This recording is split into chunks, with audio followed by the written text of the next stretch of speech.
ಬೆಸ್ಕಾಂ ಇಲಾಖೆ ಅಧಿಕಾರಿಗಳ ನಿರ್ಲಕ್ಷ್ಯದಿಂದ ಲೈನ್ಮ್ಯಾನ್ ಬಲಿಯಾಗಿರುವಂತಹ ಹೃದಯ ವಿದ್ರಾವಕ ಘಟನೆ ತಿಪಟೂರಲ್ಲಿ ನಡೆದಿದೆ. ಕಲ್ಲುಶೆಟ್ಟಿಹಳ್ಳಿ ಗ್ರಾಮದ 26 ವರ್ಷದ ಕೆಪಿ ಮನು ಮೃತ ಲೈನ್ಮ್ಯಾನ್ ತಾಲೂಕಿನ ಚೌಡ್ಲಾಪುರ ಗ್ರಾಮದ ಬಳಿಯಲ್ಲಿ ವಿದ್ಯುತ್ ಪರಿವರ್ತಕ ಅಳವಡಿಸುವಂತಹ ವೇಳೆಯಲ್ಲಿ ವಿದ್ಯುತ್ ಶಾಕ್ ತಗುಲಿ ಲೈನ್ಮ್ಯಾನ್ ಮೃತಪಟ್ಟಿದ್ದಾರೆ.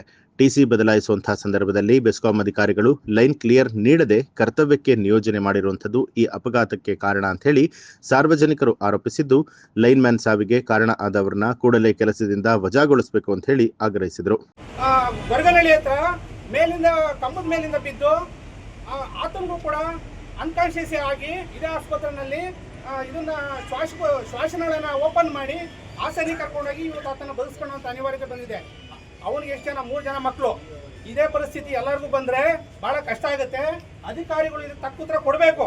ಕೊಡ್ಲಿಲ್ಲ ಅಂತಂದ್ರೆ ನಾವು ಮಾತ್ರ ಯಾವುದೇ ಕಾರಣಕ್ಕೂ ಇಲ್ಲಿಂದ ಹೋಗೋದಿಲ್ಲ. ಆ ದೇಹನೂ ಕೂಡ ಎತ್ಕೊಂಡು ಮುಂದೆ ಮಾಡೋದಿಲ್ಲ. ಇದು ಪವರ್ ಮ್ಯಾನ್ ಮರಣ ಹೊಂದಿರ್ತಾನೆ.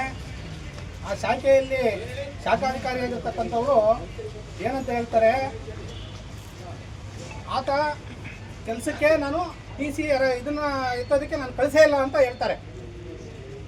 ಟಿ.ಸಿನ ಡಿಪಾರ್ಟ್ಮೆಂಟ್ ಅಧಿಕಾರಿ ಡ್ರಾ ಮಾಡಿ ಒಬ್ಬ ಮೆನ್ನಿಗೆ ಕೊಟ್ಟರೆ ಮಾತ್ರ ಅವ್ನು ಎಲೆಕ್ಷನ್ ಮಾಡಕ್ಕೆ ಸಾಧ್ಯ. ಇಲ್ಲ ಅಂತಂದ್ರೆ ಅಧಿಕಾರಿ ಹೇಳ್ದಲೆ ಯಾವ ಕೆಲಸ ಮಾಡಕ್ಕಾಗಲ್ಲ. ಆಮೇಲೆ ಟಿ.ಸಿನ ಡ್ರಾ ಮಾಡೋದು ಕರ್ತವ್ಯ ಯಾರ್ದು? ಶಾಖಾಧಿಕಾರಿದು. ಟಿ.ಸಿ ಲೈನ್ಮನ್ ತಗೊಂಡೋಗಿ ಟಿ.ಸಿ ಇಡಕ್ಕಾಗತ್ತಾ? ಇಲ್ಲ. ಇದು ಅಕಸ್ಮಾತ್ ಅವ್ರು ಏನು ಇವತ್ತು ಅಲೋಕೇಟ್ ಮಾಡಿದ್ರು, ಏನು ಕೆಲಸಕ್ಕೆ ನಿಯೋಜನೆ ಮಾಡಿದ್ರು, ಅದು ಅಪಘಾತ ಎಷ್ಟು ಗಂಟೆಗೆ ಸಂಭವಿಸ್ತು ಇದ್ರವರೆಗೂ ಯಾರು ಮಾಹಿತಿ ಕೊಡ್ತಾ ಇಲ್ಲ. ಇವತ್ತೇನಲ್ಲಿ ಒಂದು ಕಂಪ್ಲೇಂಟ್ ಕೊಡೋಕ್ಕೂ ಸಹ ಯಾವ ರೀತಿಯಲ್ಲಿ ಏನದು ಅವಘಡ ಸಂಭವಿಸಿದೆ ಅನ್ನೋದಕ್ಕೆ ನಾವು ಒಂದು ಪೊಲೀಸ್ ಕಂಪ್ಲೇಂಟ್ ಕೊಡೋಕ್ಕೂ ಆಗ್ತಾ ಇಲ್ಲ. ಈಗ ಶಾಖಾಧಿಕಾರಿಗಳು ಇಲ್ಲಿ ಬಂದು ಓಪನ್ ಆಗಿ ಸ್ಟೇಟ್ಮೆಂಟ್ ಕೊಡಬೇಕು. ಏನು ಇವತ್ತು ಅವರನ್ನು ಯಾವ ಕೆಲಸಕ್ಕೆ ನಿಯೋಜನೆ ಮಾಡಿದ್ವಿ, ಅಲ್ಲಿ ಏನು ಯಾವ ಫೀಲ್ಡ್ನಲ್ಲಿ ಕೆಲಸ ಮಾಡ್ತಿದ್ರು, ಆ ಫೀಲ್ಡ್ನಲ್ಲಿ ಎಷ್ಟು ಗಂಟೆಯಿಂದ ಎಷ್ಟು ಗಂಟೆ ಪವರ್ ಸಪ್ಲೈ ಇತ್ತು, ಅಲ್ಲಿ ಯಾವ ರೀತಿಯಲ್ಲಿ ಅದು ವಿದ್ಯುತ್ ಅವಘಡ ಸಂಭವಿಸ್ತು ಅನ್ನೋದಕ್ಕೆ ಅವ್ರು ಕೊಡಬೇಕು, ಕ್ಲಾರಿಫಿಕೇಶನ್ ಕೊಡಬೇಕು. ಅಲ್ಲಿ ಯಾಕೆ ಮಾರ್ಗ ಮುಕ್ತತೆ ಕೊಡಲಿಲ್ಲ? ಲೋಡ್ ಶೆಡ್ಡಿಂಗ್ ಮುಗಿದ ಮೇಲೆ ಕೆಲಸ ಮಾಡಿ ಅಂತ ಹೇಳಿದ್ರಾ? ಈಗ ಇವತ್ತು ಮನು ಅನ್ನೋ ವ್ಯಕ್ತಿ ಸತ್ತೋಗಿದ್ದಾನೆ. ಆತ ಏನು ಹೇಳೋಕ್ಕಾಗಲ್ಲ ಅಂತ ಹೇಳಿ ಇವರೆಲ್ಲ ಒಂದು ಕಡೆ ಕೂತ್ಕೊಂಡು ಇವ್ರಿಗೆ ಬೇಕಾದಂಗೆಲ್ಲ ಸ್ಟೇಟ್ಮೆಂಟ್ಗಳು ಕೊಟ್ಟು ನಾವು ಒಪ್ಪಲ್ಲ, ಅವ್ರು ಬರಬೇಕಿಲ್ಲಿ, ಎಲ್ಲರ ಮುಂದೆ ಅವರು ಏನಲ್ಲಿ ನಡೀತು ಅನ್ನೋದನ್ನು ತಿಳಿಸ್ಬೇಕು. ಅದಕ್ಕೆ ಸಮಂಜಸವಾಗಿ ಎಲ್ಲ ಮಾಹಿತಿಗಳನ್ನ ಕಲೆ ಹಾಕಬೇಕು. ಕಲೆ ಹಾಕಿ ಏನು ಪೊಲೀಸ್ ಕಂಪ್ಲೇಂಟ್ನ ಮಾಡಿದ್ಮೇಲೆ ನಾವು ಆ ಬಾಡಿನ ಮೇಲೆ ಕೆತ್ತೀವಿ. ಅಲ್ಲೇವರೆಗೂ ಯಾವುದೇ ಕಾರಣಕ್ಕೂ ಆ ಬಾಡಿನ ನಾವು ತಗೊಂಡೋಗಲ್ಲ. ಇದು ನಮ್ಮಲ್ಲಿ ನಾವೊಂದು ನಿರ್ಣಯ ಮಾಡ್ಕೋಬೇಕು. ಇದನ್ನು ತಿಳ್ಕೊಳ್ಳಿ. ಯಾಕೆಂದರೆ ಇವತ್ತು ಒಂದು ಕುಟುಂಬಕ್ಕೆ ಇವರು ಸೇಫ್ ಆಗೋದಕ್ಕೆ ಈಗ ಈ ಹಿಂದೆ ಒಂದು 15 ದಿನದಿಂದ ಒಂದು ಚಿಕ್ಕನಹಳ್ಳಿಯಲ್ಲಿ ಒಂದು ಅವಘಡ ಸಂಭವಿಸಿದೆ. ಏನು ಪ್ರತಿಯೊಂದು ಕುಟುಂಬಗಳಿಗೂ ಇದೇ ಥರ ಅನ್ಯಾಯ ಆಗ್ತಾ ಇದ್ರೆ ಇವತ್ತು ಬೀದಿಗೆ ಬರುವಂಥ ಸಂದರ್ಭ ಇದೆ.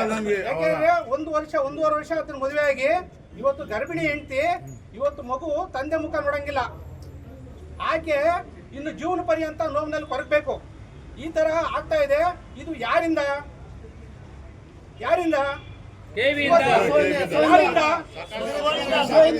ನಿರ್ಲಕ್ಷ್ಯತೆ ಅಧಿಕಾರಿಗಳಿಂದ. ಒಂದು ಇವತ್ತು ಅಧಿಕಾರಿಗಳು ಇವತ್ತು ಎಲ್ಲರನ್ನು ಸೇಫ್ ಗಾರ್ಡ್ ಅವ್ರಿಗವ್ರೆ ಸೇಫ್ ಗಾರ್ಡ್ ಆಗಕ್ಕೆ ಹೋಗ್ತಾ ಇದ್ದಾರೆ. ಅವ್ರು ಉಳ್ಕೊಳ್ಳೋಕ್ಕೆ ಪ್ರಯತ್ನ ಮಾಡ್ತಿದ್ದಾರೆ. ಇವತ್ತು ಏನು ಪ್ರಾಣ ಕಳ್ಕೊಂಡು ಇವಪ್ಪ ಸ್ಪೈನಲ್ ಕಾರ್ಡು ಇದನ್ನು ಕಳ್ಕೊಂಡು ಇವತ್ತು ವೀಲ್ ಚೇರ್ನಲ್ಲಿ ಓಡಾಡ್ತಿದ್ದಾನೆ. ಇವತ್ತು ಅವನ ಕುಟುಂಬ